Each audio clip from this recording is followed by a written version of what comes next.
interrupt our program to bring you this important message.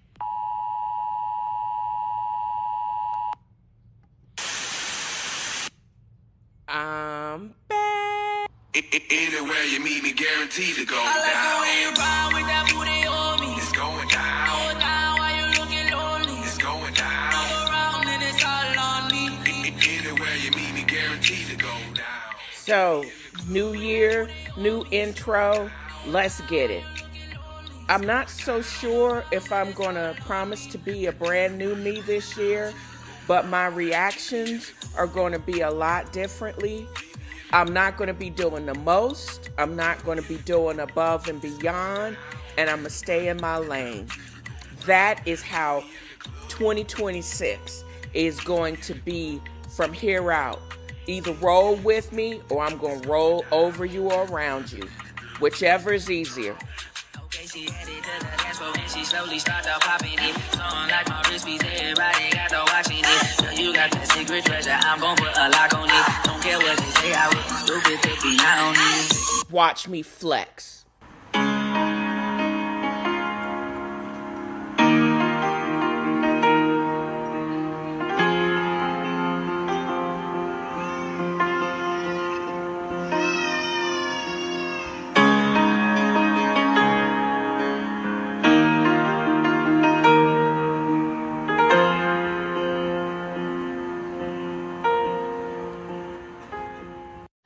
So I am still on my journey, natural anti-inflammatory, and it's going well. I actually left my house, which I very seldom do for those that know me. Went to Tradarius Jose, otherwise known as operating as Trader Joe's, looking specifically for red fleshed apples. No one in the state of Tennessee is selling these type of apples out loud. So I think I'm going to have to do some research online and get them shipped to me because they are the bomb. So I think I've spoken of the health benefits of red fleshed apples, but I know I've probably missed the peak harvest time and being able to access these apples outside of growing them myself, which I will not do because I have a tendency to kill trees. That's my lemon trees. But we're going to see this year. So the list of available red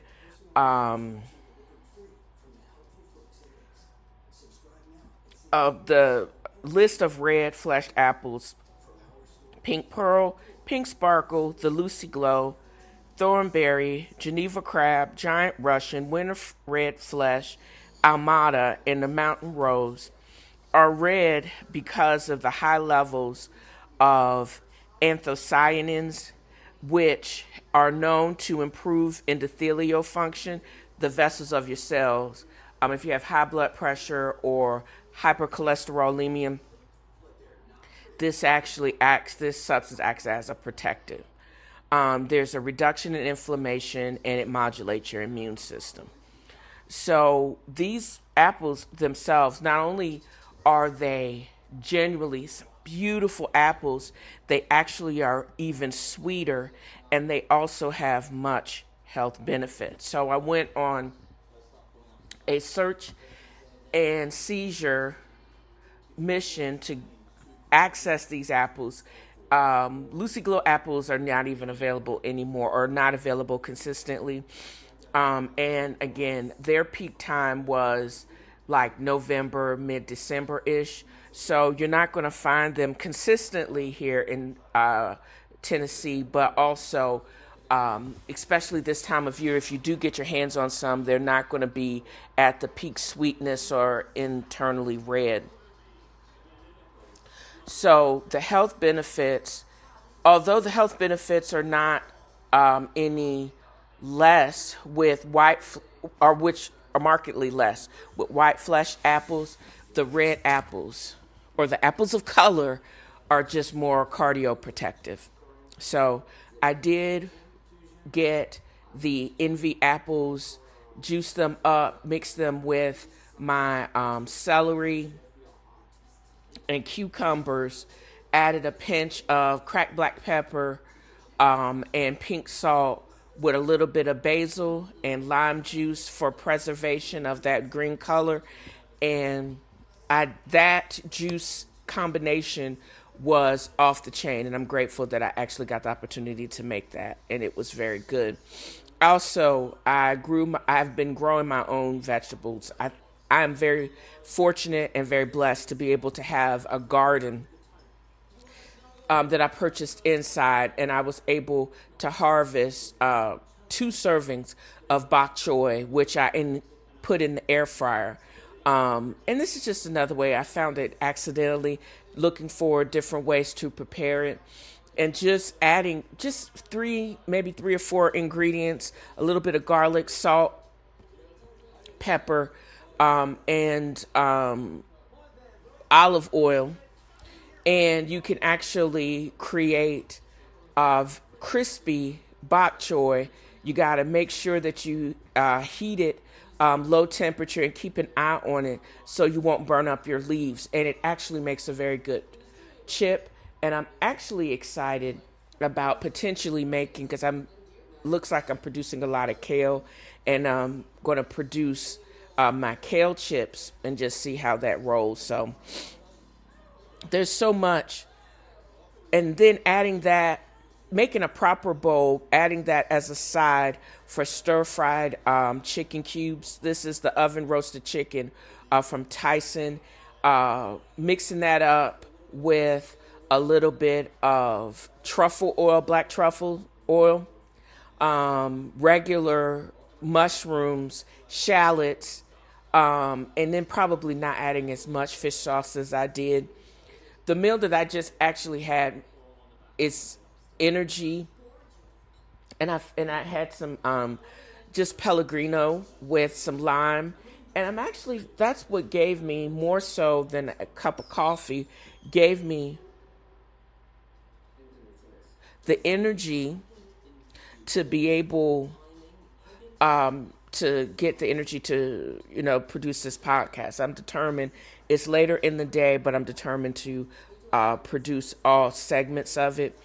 And that is the type of meal that is a part of my whole anti-inflammatory protocol. And I'm hopeful that I'll be able to eat more things like that. As I said in an earlier episode, taking that recipe, creating stir fry with seafood, and you don't have to add a whole bunch of stuff.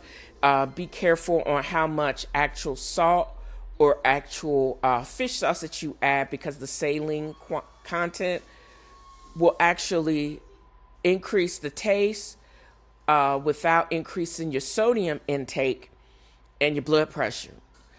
A lot of this stuff is intuitive and actually tastes good.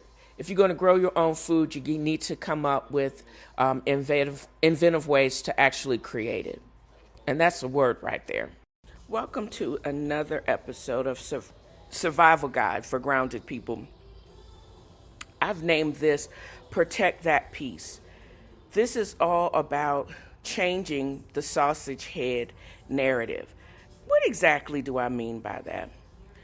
So, this is when a loved one, usually someone who has had a health crisis or some type of financial crisis, this is the type of people that I'm speaking about.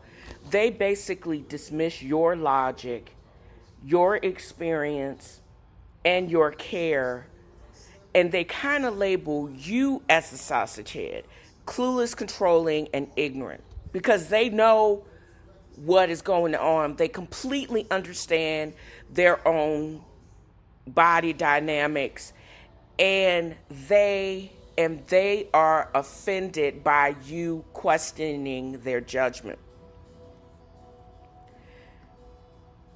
This is when it's basically a protective insult on the person that is treating you as the sausage head.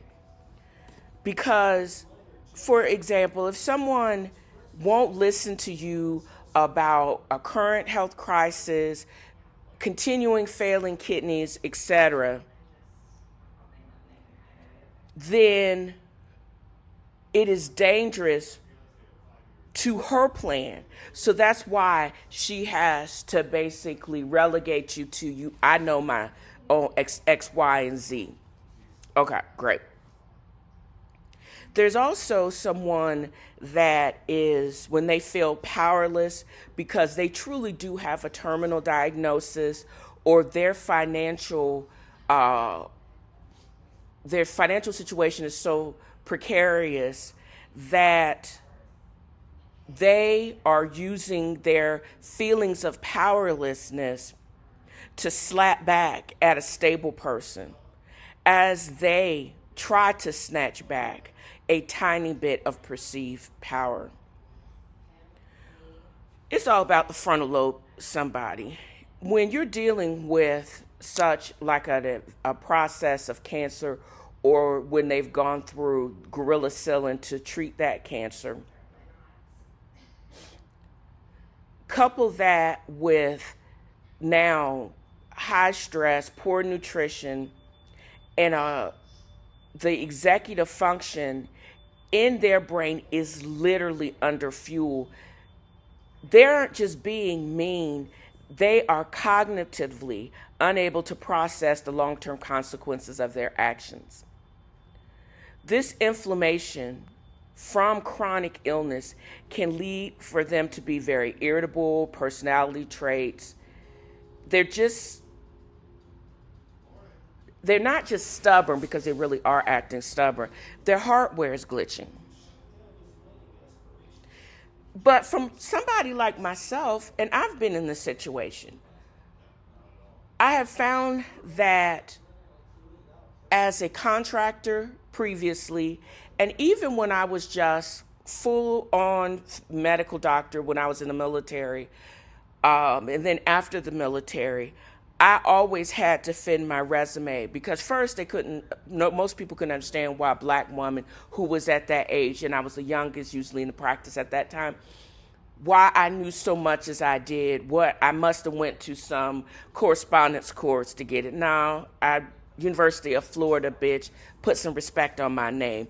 University of Texas, Southwestern, completed residency and board certified since 2000. You better recognize and put some respect on my name, bitch. I don't have to prove that I'm smart or the most smart person in the room. I'm grounded. And that insult should always be in the air. I don't have to prove that I know everything, but I also can know I love you enough to stay calm while you're upset. And when you're ready to calm down and actually have a true conversation, then you holler at me. But other than that, I don't want to hear it. It makes the conversation short and to the point. I can go to sleep and I'm not going to worry about a whole bunch of nonsense. Because that's how I know my body needs to reset. I'm not going to be sleep deprived just because you are. Because you have to get up and go to a job that you despise. You're working the same hours. I worked 35 years ago, so I don't have to do that anymore. You think you can do it 30 years later with your diagnosis? Cool. You do you, boo-boo. That's who that shirt is for. The being more grounded is, and people will actually use that as something and also your success. I always used to feel bad because I always felt that people were trying to count my coins, and they made me feel bad because of my success. I'm literally recording in the third house that I've owned since I actually started making money. I haven't shared this with a lot of people, but when I first got to North Carolina when I was in the military, I actually had purchased a home that I built from the ground up.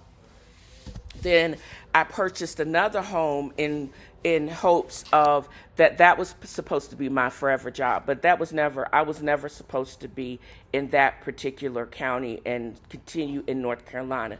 Neither one of those houses were going to be my forever home. During the heat of the pandemic back in 2020, within about 45 days, I sold both.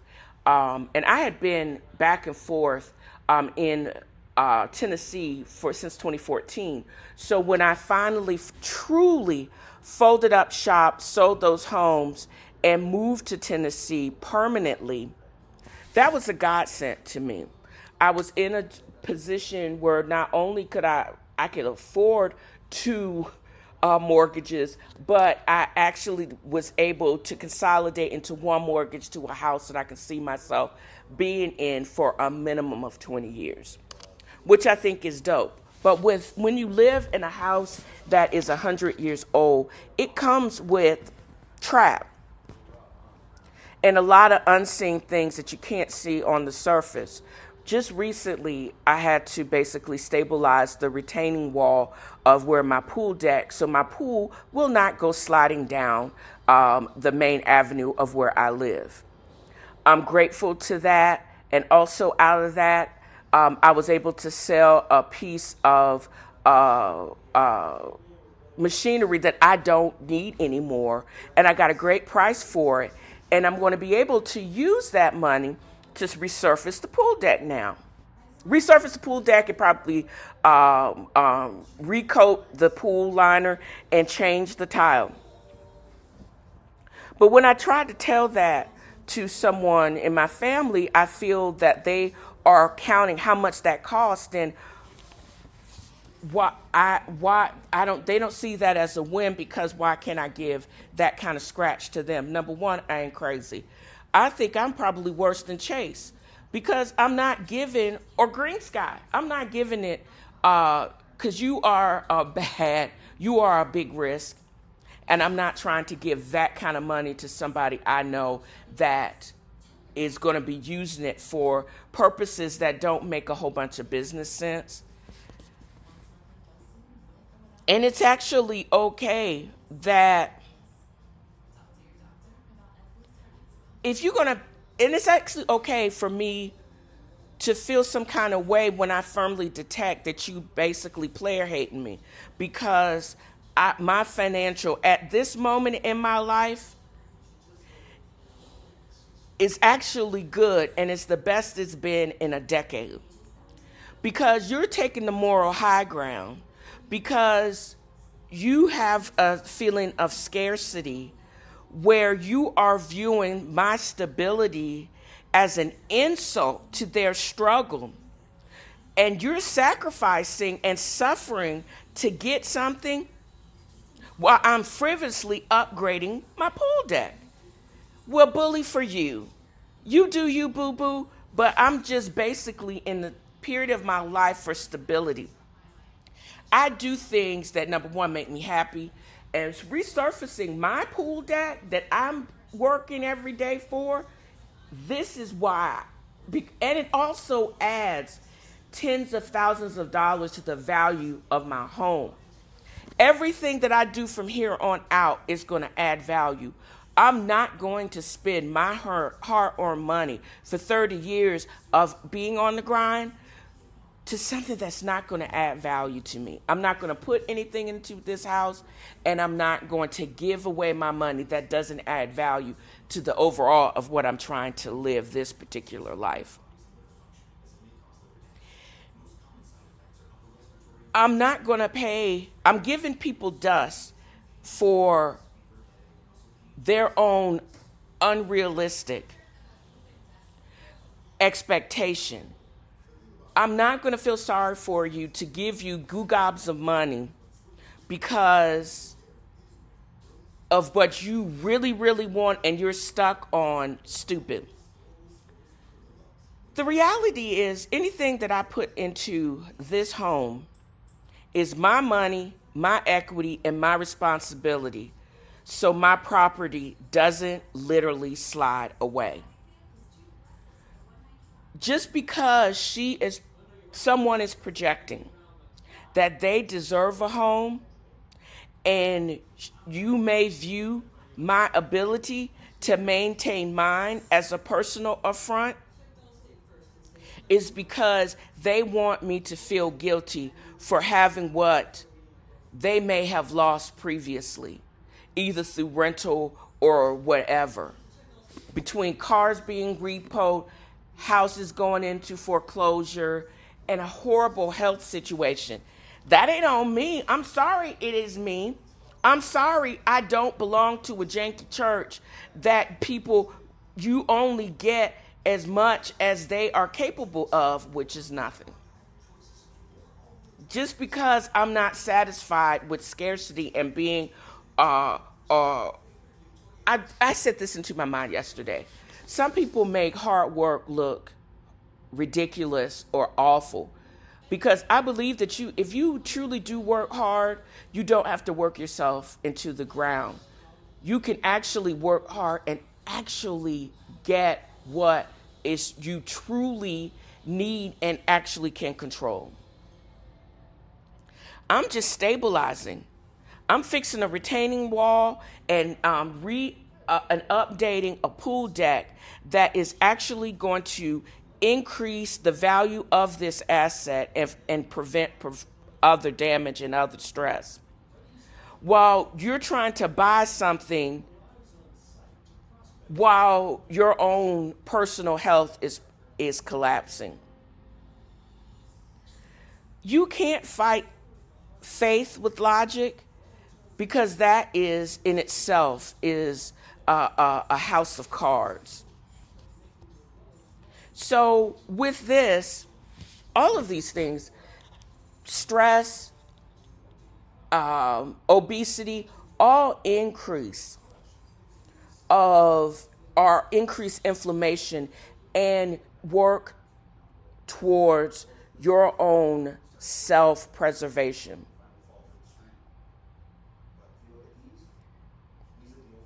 This is what I'm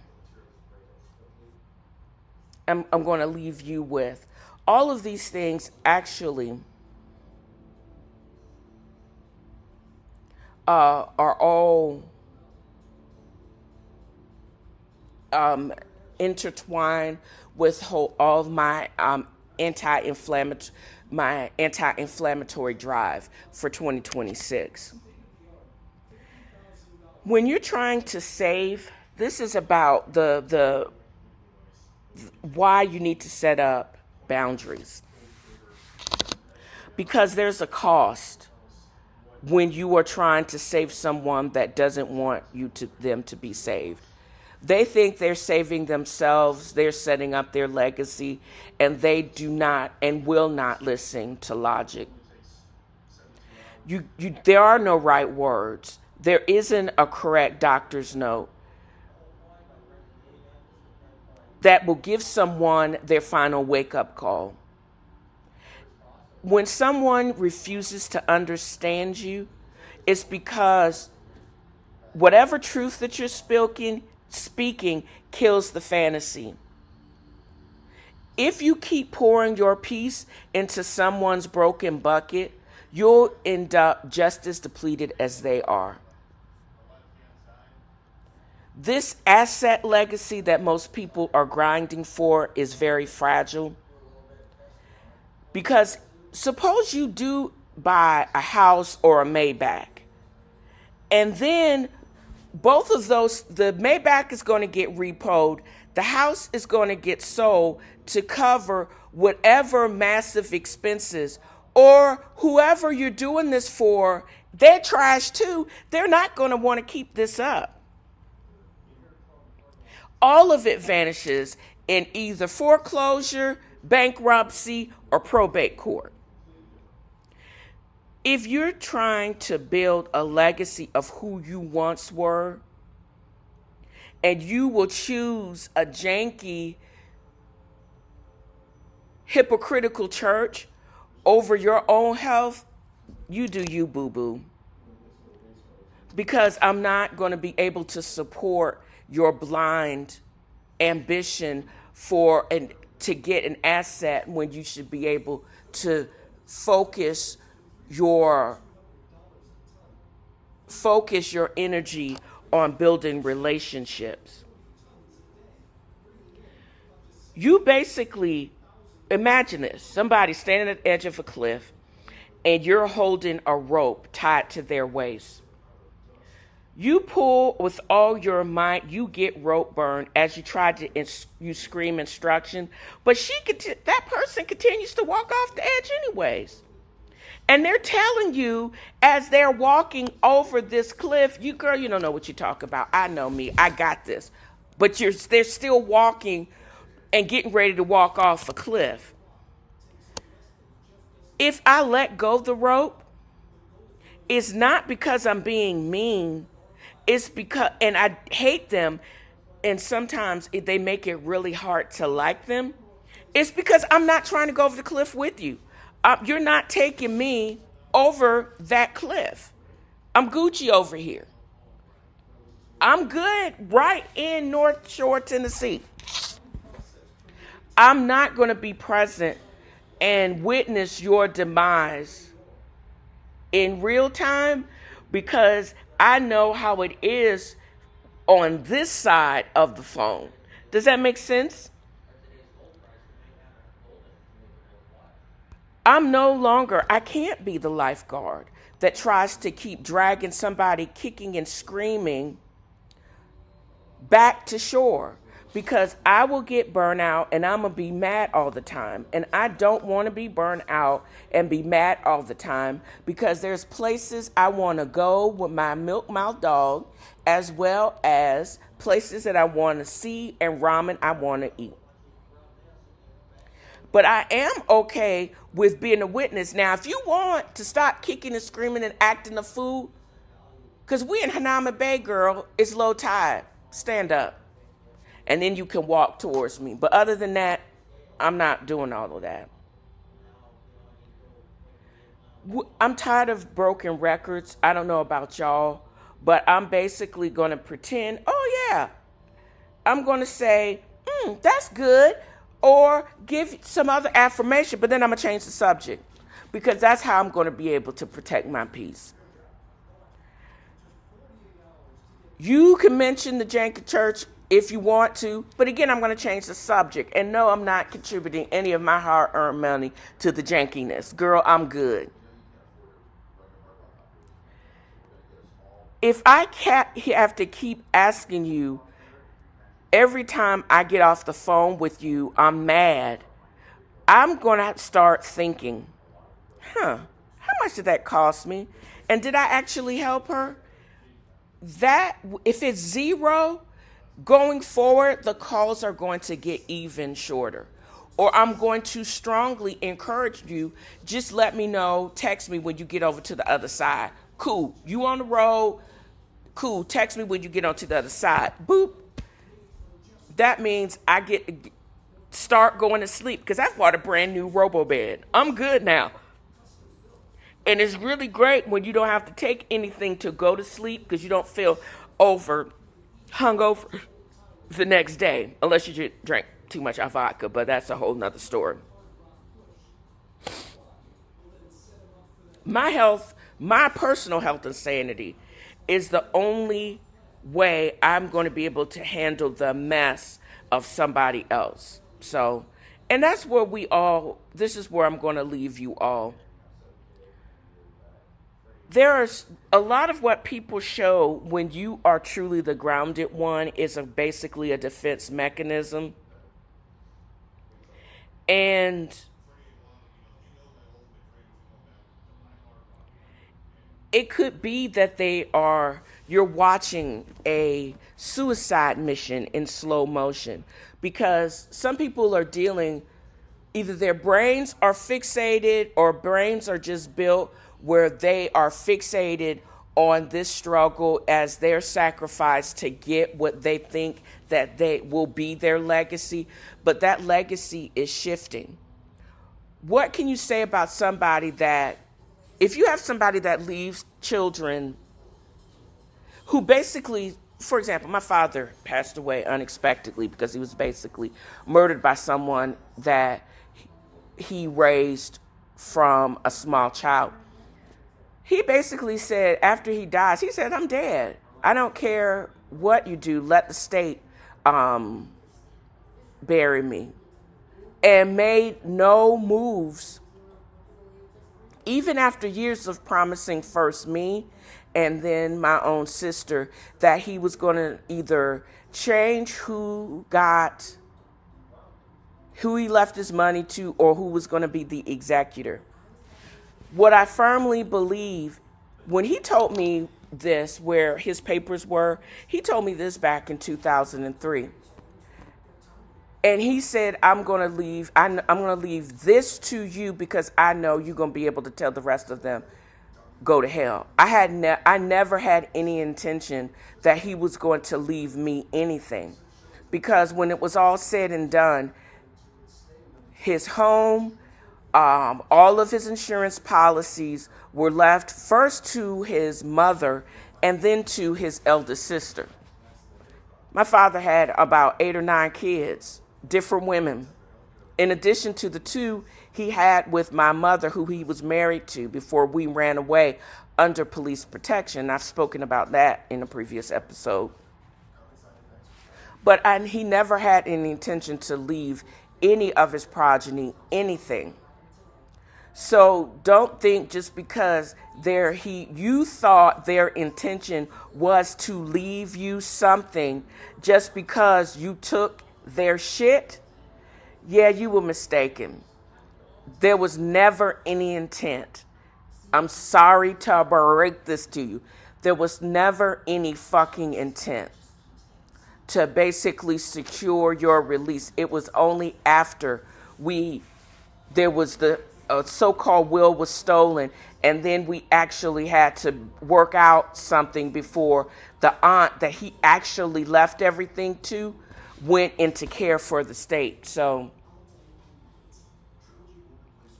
that is the tough pill they have to swallow. Also, that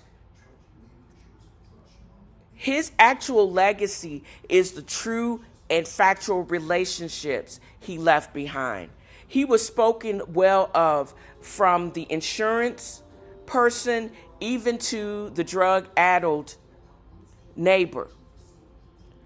But what is the relationship or lack thereof he actually had with his natural kids?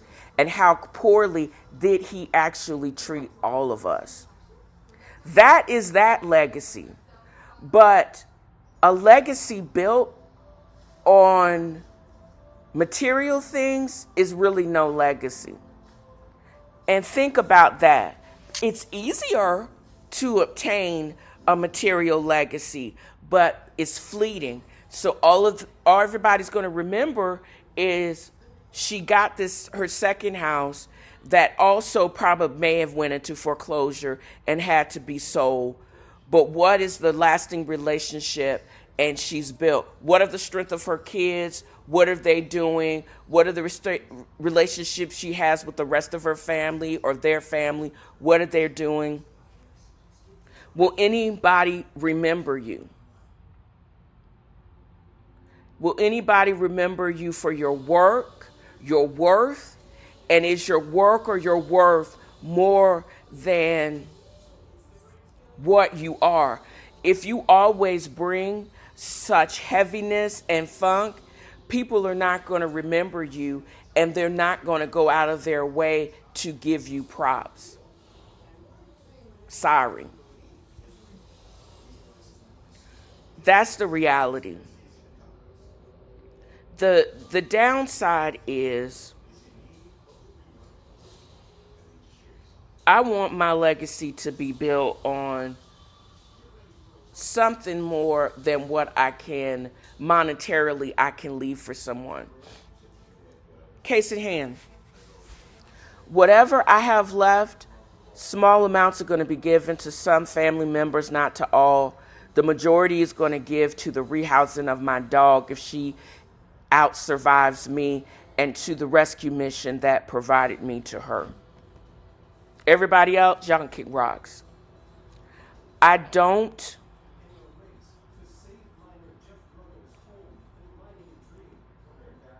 see surviving this next chapter of my life being in pain and with inflammation. Systemic stress causes or is indicative of systemic inflammation. When you feel stress, basically that's chemical wildfire. When you are in a high conflict rope pulling situation with a loved one who refuses to listen to reason, in my body, that triggers an inflammatory response. This is all science, y'all. Chronic stress spikes cortisol, which triggers pro-inflammatory cytokines. When you're already dealing with a health crisis, this is actually adding gasoline to that existing fire. But of course, the person that's going through this type of fire, they're not going to want to listen to that. But this is for everybody else that's trying to reduce the stress in their life. But here we go. Also, weight control is not about just looking good. It's also about peace control. Because when you are about controlling your peace, this reduces the emotional friction that keeps your nervous system in a state of high alert inflammation. When you stop arguing with someone that tries to make you feel like a sausage head, you're not giving up. You're just lowering your own C-reactive proteins. I can't control anybody else's health, their bank accounts. I can only control my own inflammatory load by not entering into the stress ring. Controlling my peace is biologically necessary. Emotional boundaries is an act of systemic anti-inflammation. That's why I cannot pour water on someone else's fire if I'm already burning up from the inside. Weight control and peace control are two sides of the same coin. They are both life-saving efforts to lower the heat in my own body so I can stay standing. This is my own personal biological intervention. I'm basically choosing my peace, and I'm not going to be able to ride like Thelma and Louise over the cliff with you, girl. You need somebody to remain healthy from a financial standpoint and from a healthy standpoint to pick up the pieces for your inevitable cliff dive. And you can't be mad at me for basically trying to protect my peace and lower my cortisol, child. Get out my face with that mess, as I always say.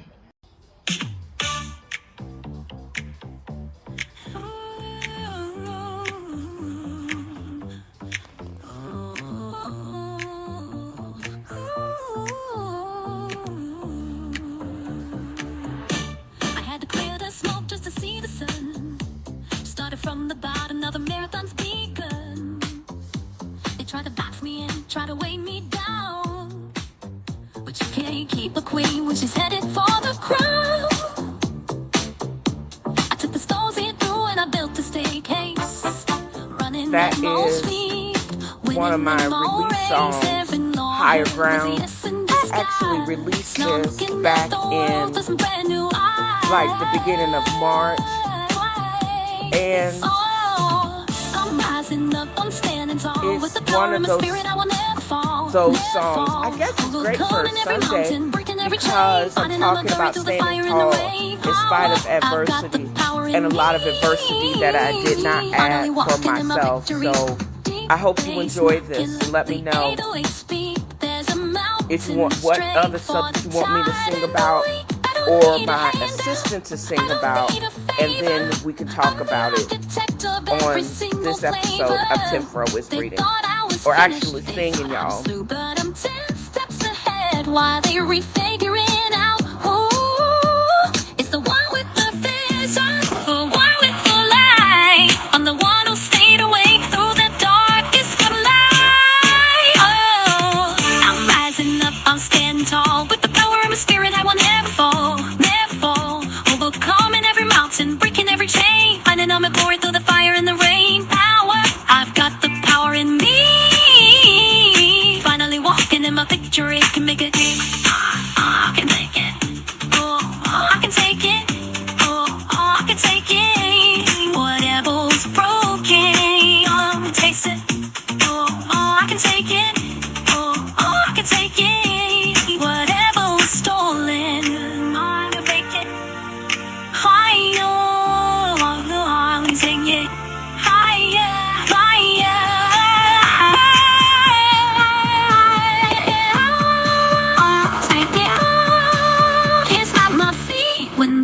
gets lower.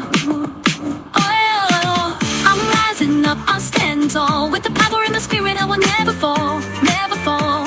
Overcoming every mountain, breaking every chain, finding all my glory through the fire and the rain. Power, I've got the power in me. Finally walking in my victory. Oh, and take it. Oh, take it.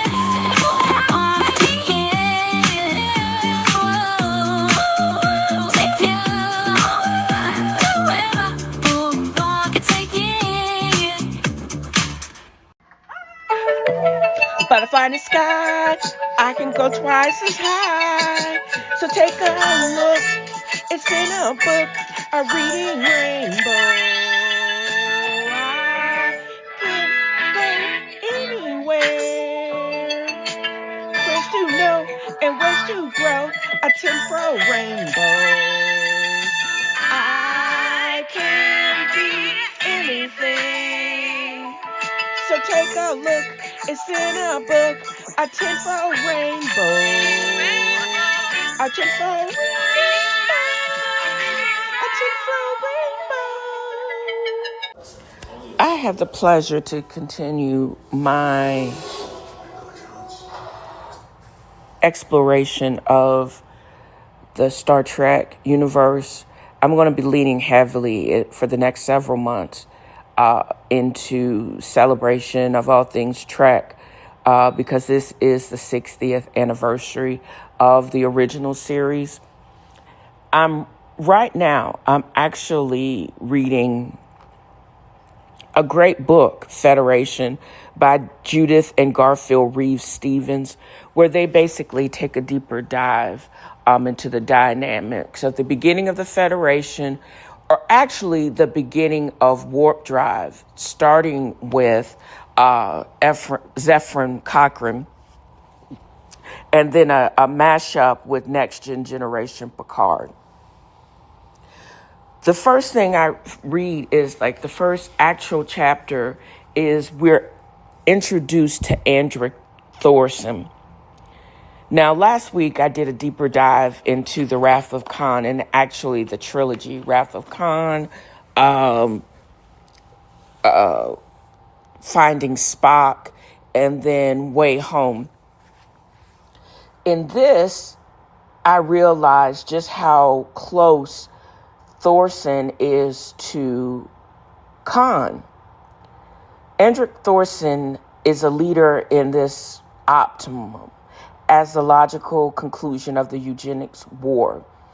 Khan was the primal version of perfection, strength, charisma, and a conqueror's instinct. He wanted to rule. Thorson is the bureaucratic version of perfection.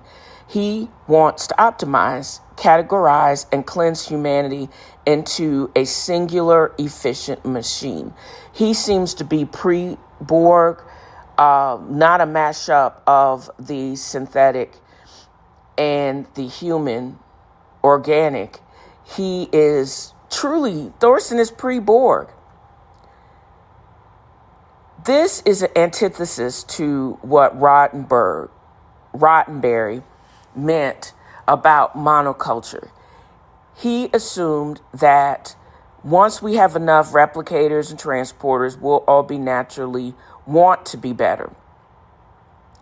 The Stevenses argue that the drive for perfection is actually a bug in our code that leads to fascism, the Optum, or the Borg in the extreme, if it's not balanced by the chaotic, messy genius of someone like Zephyrin Cochrane, someone that is flawed but still human. Or like me, or even Cisco's dad, who actually had a restaurant in the French Quarter in New Orleans and wished to never use a replicator.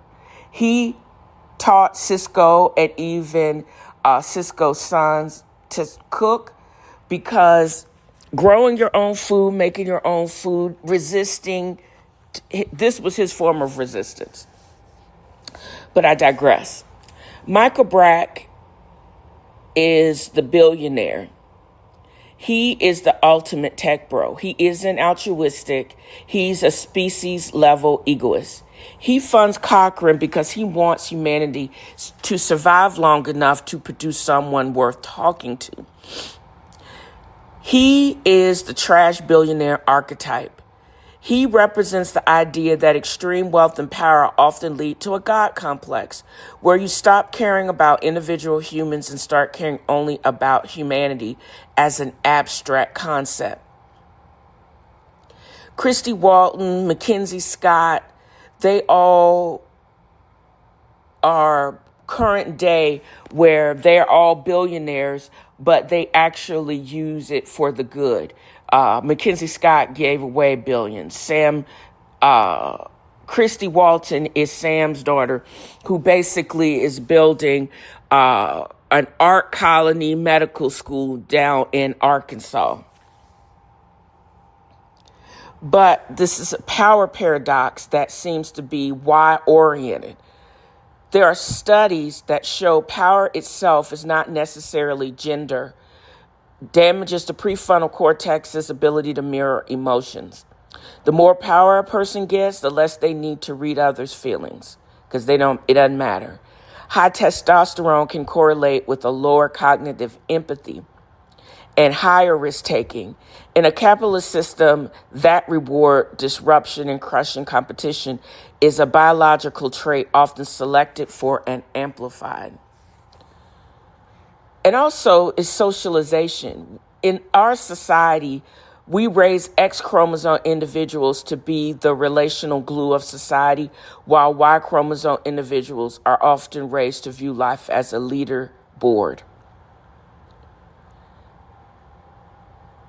It just seems to me that the Y chromosome predisposes people to be stupid. Kinda. You're predisposed to isolation.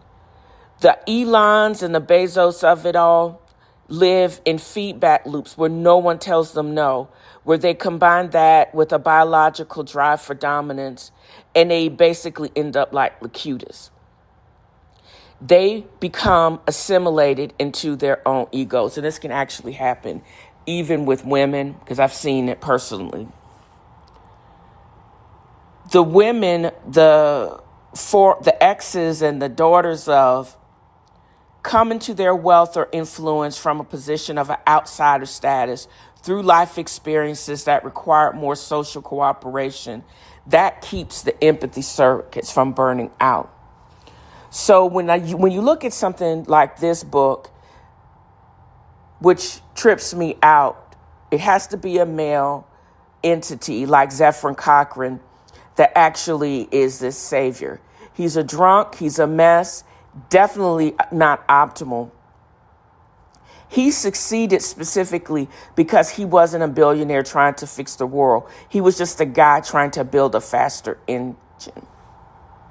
But then you got people like Sisko's father, Joseph Sisko, who basically defines himself by service and his craft rather than by scale and accumulation.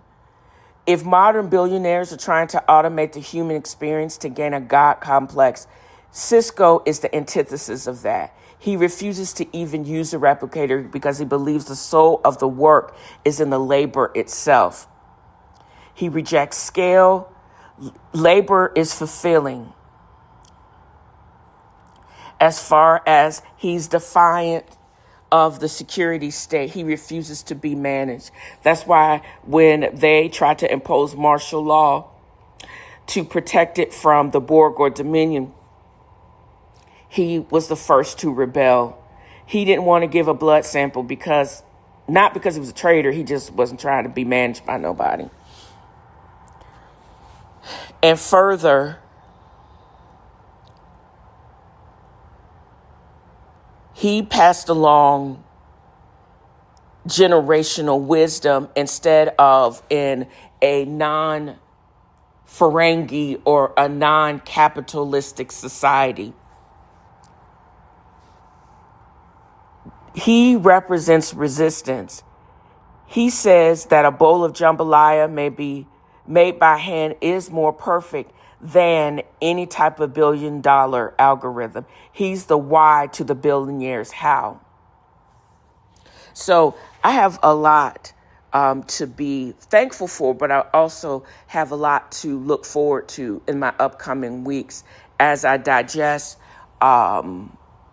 Federation, and then I take a deeper dive into, because I didn't know this, but the Millennium is actually a series, basically another trilogy, where book 1 is the fall of Terok Nor, book 2 is the War of the Prophets, and then book 3 is Inferno. This is like a summation of basically DS9 and how I'm going to be focusing in on that series.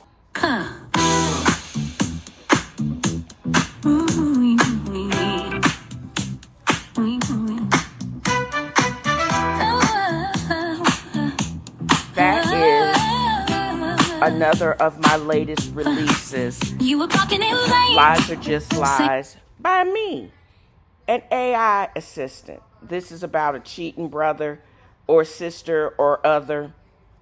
Now you're trying to re-explain or mansplain why you tripping. And then you're going to gaslight me into thinking this type of behavior is acceptable and I should accept crumbs. Nah, bruh, you better accept me walking out. I'm paying dust to lies. And I think this is how most people should think of horrible relationships and just get on with it. Sometimes you can do bad by yourself, and or you can be happy by yourself too. But the frequency is off. In between the lines, find at your location off. But you played it so smart. But you left out the pieces that was falling apart. Check the receipts and the math wasn't matching all of those feelings. No, I wasn't catching just a lead in a play that you wrote in your head. But I'm flipping the script, leave the rest of it unsaid. But lies are just lies. Ain't nothing new to me. Keep that same energy with your dishonesty. Cause the truth is the truth, and that's all I need, yeah. Lies are just lies, that's right. And I'm moving on to better things.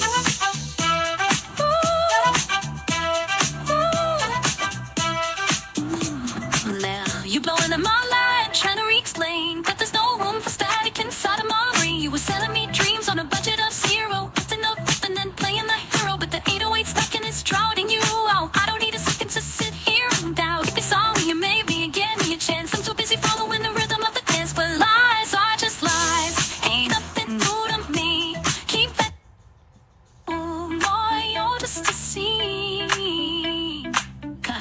But lies are just lies, ain't nothing new to me. Keep that same energy with your dishonesty. Cause the truth is the truth, and that's all I need, yeah. Lies are just lies, that's right. And I'm moving on to better things.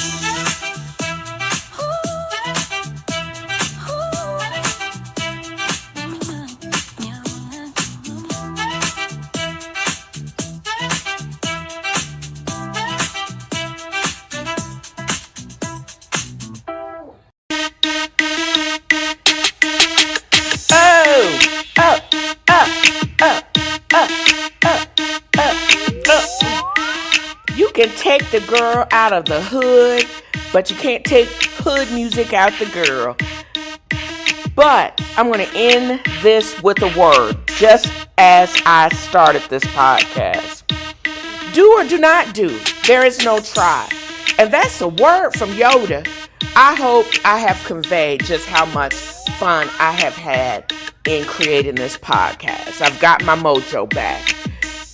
Just set your intention or reset your intention. It could be daily if necessary. Mine is peace. No mental dumping over here. If I'm acting like I'm not listening, I'm probably not.